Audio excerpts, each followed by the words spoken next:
Welcome to ஜிஜிஸ் kitchen. இன்றைக்கி நம்ம பார்க்க போகிறது வெண்டங்காய் புளிக்குழம்பு. அதுக்கான இன்க்ரீடியன்ட்ஸ் இப்போ நான் சொல்கிறேன். 1/4 கிலோ நாட்டு வெண்டங்காய் எடுத்து வச்சுருக்கேன். ஒரு 20 பல் பூண்டு வெட்டி வச்சுருக்கேன். 100 கிராம் அளவுக்கு சின்ன வெங்காயம் அதையும் கட் பண்ணி வச்சுருக்கேன். இது ஒரு 100 கிராம் அளவுக்கு தக்காளி அதையும் வெட்டி வச்சுருக்கேன். ஒரு 3 ஸ்பூன் சாம்பார் தூள், 1/4 ஸ்பூன் மஞ்சள் தூள், அரை மூடி தேங்காய், கசகசா 1 ஸ்பூன் எடுத்து வச்சுருக்கேன். இதுக்கு தேவையான உப்பு, எலுமிச்சை அளவு புளியை நான் கரைச்சி வச்சுருக்கேன். இது லாஸ்ட்டாக ஊற்றுறதுக்கு. தாளிப்புக்கு கடுகு, கருவேப்பிலை, வரமிளகாய், தாளிப்பு வடகம் இது நானே ப்ரிப்பேர் பண்ணது. இன்னொரு வீடியோவில் உங்களுக்கு நான் அதை பற்றி சொல்கிறேன். பெருங்காயம் வானல் வச்சுருக்கேன்.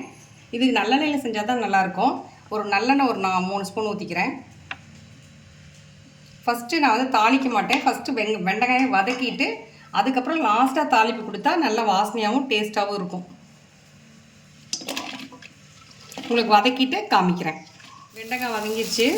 அடுத்து நம்ம பூண்டை போட்டுக்கலாம். பூண்டை போட்டு ஒரு நிமிஷம் நல்லா வதக்கிட்டு அடுத்து சின்ன வெங்காயம் சேர்த்திக்கலாம்.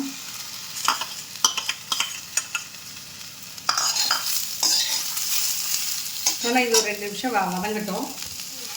அடுத்து தக்காளி போட்டுக்கலாம். இப்போ அதுக்கு கொஞ்சம் உப்பு போட்டுக்கலாம். உப்பு போட்டால் சீக்கிரம் வதங்கிடும்.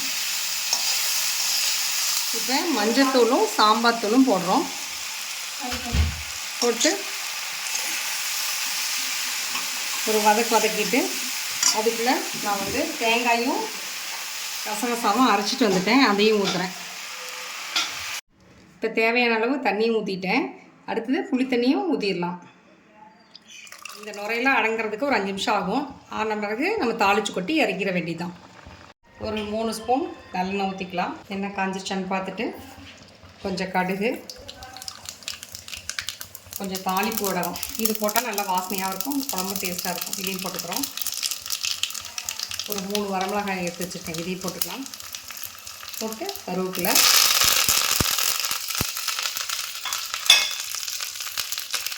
கொஞ்சம் பெருங்காயம் போட்டு குழம்புல கொட்டிட வேண்டியதான். வெண்டைக்காய் புளிக்குழம்பு ரெடி. சுவையான வெண்டைக்காய் புளிக்குழம்பு ரெடி. நீ இறக்கி வச்சு பரிமாற வேண்டியதான். பரிமாறிட்டு உங்களுக்கு காமிக்கிறேன். புளிக்குழம்பு இறக்கி வச்சாச்சு. லாஸ்ட்டாக நான் கொஞ்சம் கொத்தமல்லி தழை தூவி வச்சுருக்கேன். நீ ஒயிட் ரைஸோடு உங்களுக்கு பரிமாறி காமிக்கிறேன். இன்றைக்கி மத்தியானம் லஞ்ச் ஒயிட் ரைஸோட வெண்டைக்காய் புளிக்குழம்பு, பொரிச்ச அப்பளம். வாங்க சாப்பிட்லாம். நீங்களும் செஞ்சு பாருங்கள். வீட்டில் எப்படி இருக்குதுன்னு சொல்லுங்கள். லைக் பண்ணி ஷேர் பண்ணுங்கள். மறக்காமல் சப்ஸ்கிரைப் பண்ணுங்கள். தேங்க்யூ.